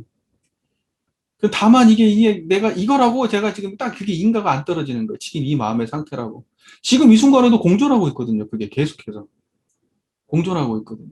그리고 내가 그것이 갖다가 딱 됐어도 내가 그 마음이 인식이 돼서 이거구나라고 확실히 이제 알았다 하더라도 내가 거기하고 계속 그 마음의 상태에 집중을 해본 적이 없잖아요. 그러다 보니까 자꾸 잊어먹어요. 근데 계속 그 마음을 또 만나고 또 만나고 또 만나면서 그 마음의 상태가 내 마음에 계속 유지가 되는 시간이 길게 만들어야 그게 어느 정도는 돼야 되거든요. 그게 안 돼 버리면은 안 돼요. 그러니까 지금 다른 생각할 거 하나도 없고 다만 지금 이제 해야 될 것은 이 자리가 계속 끊임없이 있는데 볼 때도 들을 때도 생각할 때도 걸어갈 때도 항상 있는 이거. 모든 것은 다 변하는데 그 변화를 다 알아채고 있는 이 하나의 청정한 이거. 뭐라고 규정할 수 없는 이거. 이건 생로병사가 없는 선도 악도 없고 있다고도 할 수 없고 없다고도 할 수 없고 비었다고도 할 수 없고 꽉 찼다고도 할 수 없고 이거 그거 없던 거 아니에요. 지금도 있어요. 그냥 지금도 있어요. 그러니까는 꼭 인연되시길 부탁드릴게요. 이제 왜냐면 그 공부를 열심히 해오셨던 분들은 자기가 생각했던 그 의식이 자꾸 앞을 가리는 것 같아요. 자기가 생각했던 관념들이 앞을 가리고 근데 본래 것이 아니면 그건 아니에요. 본래 것이 아니라고 하면 다 생멸인데 생멸 가지고 어떻게 불생불멸을 말하겠어요. 어떠한 뭐 어떤 대단한 체험이도 그건 아무것도 아니에요. 그건 다 생멸이에요. 우리가 지금 못 만나는 것은 불생불멸을 몰라서 지금 깨달았냐 못 깨달았냐 얘기를 하는 거지 생멸을 몰라서 몰랐다고 하겠어요. 생멸은 지금 우리가 지금 경험하고 있는 이게 다인데 이거 말고 뭐가 더 있어요? 평생을 살아도 이것뿐인데. 근데 그 생멸을 환희하는 이 물건 있잖아요, 이거. 생멸이 영원하다는 것은 그게 불생불멸의 기반이 있어서 생멸이 영원한 거예요. 그러니까 만물이 그 도를 따라 무한한 수를 얻는다고 할 때 그 도가 뭐겠어요? 이 기반이에요, 이거. 이것이 이 도를 따라서 만물이 인과보응의 모든 형형색색의 모양들이 일어났다 사라지는 모양들이 이 도를 따라서 그렇게 영원한 목숨을 얻고 사는 거 아니에요. 인과가 영원하다는 건 불생불멸의 기반이 있기 때문이고 불생불멸이 영원하기 때문에 인과가 불생불멸의 영원한 기반 위에서 있는 거예요. 그러니까는 이미 있는 거니까 너무 복잡하게 생각하고 하지 말고 그냥 가만히 있으면 그것뿐이거든요. 그러니까 그 가만히 있을 때 그것을 인상하시면 돼요, 그냥.